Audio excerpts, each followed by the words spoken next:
রামায়ণ কেবল একটি মহাকাব্যই নয়, এটি জীবন পরিচালনার এক অনবদ্য আদর্শ।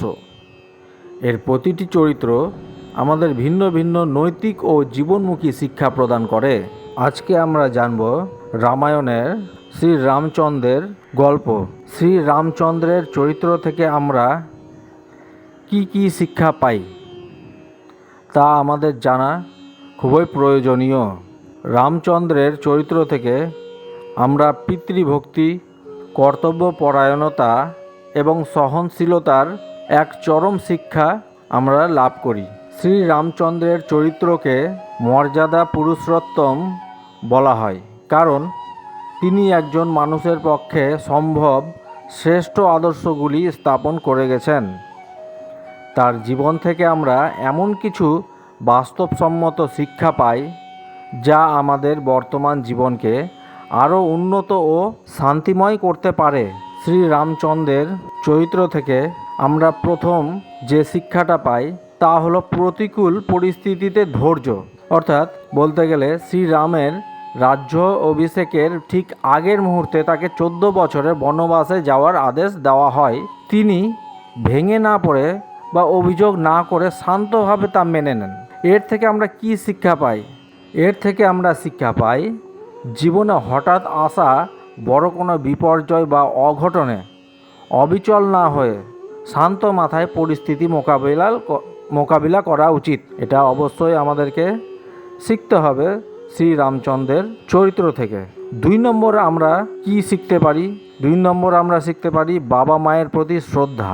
তিনি তার বাবার দেওয়া প্রতিজ্ঞা রক্ষা করতে নিজের রাজসুখ ত্যাগ করেছিলেন। এর থেকে আমরা কি শিক্ষা পেলাম? আমরা শিক্ষা পেলাম আধুনিক যুগেও মা বাবার সম্মান রক্ষা করা এবং তাদের প্রতি কৃতজ্ঞ থাকা একটা আদর্শ চরিত্রের ভিত্তি। 3 নম্বর চরিত্র আমরা যদি আলোচনা করি, 3 নম্বরে আমরা পাব সমমর্যাদা ও সামাজিক সাম্য। রামচন্দ্র জাতি, ধর্ম, বর্ণ নির্বিশেষে সবাইকে আপন করে নিয়েছিলেন। তিনি ঋষি মুনিদের যেমন শ্রদ্ধা করতেন, তেমন নৌকার মাঝি, গুহক, চণ্ডাল বা বানর সেনার সাথেও মিত্রতা করেছিলেন।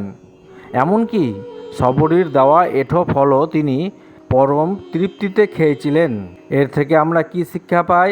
আমরা শিক্ষা পাই কাউকে তুচ্ছ জ্ঞান না করে সমাজের প্রতিটি স্তরের মানুষকে সম্মান দেওয়া ও অহংকার মুক্ত থাকা উচিত আমাদের। এরপরে 4 নম্বরে আমরা যে শিক্ষাটা পাই তা হলো ক্ষমাশীলতা। তিনি শত্রু রাবণকেও যুদ্ধের ময়দানে সুযোগ দিয়েছিলেন নিজের ভুল শুধরানোর। তিনি কখনো প্রতিহিংসাপরায়ণ হয়ে কাজ করেননি। এর থেকে আমরা কি শিক্ষা পেলাম? আমরা শিক্ষা পেলাম ঘৃণা বা প্রতিশোধের বদলে ক্ষমা করার মানসিকতা থাকলে মনের শান্তি বজায় থাকে এবং ব্যক্তিত্ব বড় হয়। এরপরে 5 নম্বরে আমরা যে শিক্ষাটা পাই তা হলো একনিষ্ঠতা ও চারিত্রিক দৃঢ়তা। শ্রী রামচন্দ্র তার কথা ও কাজে সবসময় স্বচ্ছতা ছিলেন। তিনি এক পত্নীব্রত পালনের মাধ্যমে সম্পর্কের প্রতি নিষ্ঠার অনন্য উদাহরণ সৃষ্টি করেছিলেন। এর থেকে আমরা শিক্ষা পেলাম নিজের সম্পর্কের প্রতি বিশ্বস্ত থাকা ও দেওয়া কথা রাখার চেষ্টা করা একজন মানুষের বিশ্বাসযোগ্যতা বাড়ায়। এরপরে 6 নম্বর যে শিক্ষাটা পাই তা হলো সুশাসন ও দায়িত্ববোধ। রাজা হিসাবে তিনি নিজের সুখের চেয়ে প্রজাদের সুখকে বড় মনে করতেন। একেই রামরাজ্য বলা হয়। এর থেকে আমরা শিক্ষা পেলাম আমরা যখন কোনো দলের নেতা বা পরিবারের প্রধান হই তখন নিজের স্বার্থের আগে সবার মঙ্গলের কথা ভাবা উচিত। এছাড়াও আমরা আরও রামায়ণ থেকে জানতে পারি শ্রীরামের জীবন আমাদের শেখায় যে সত্যের পথে চলা কঠিন হতে পারে, কিন্তু শেষ পর্যন্ত ধর্ম ও ন্যায়নীতির জয় নিশ্চিত।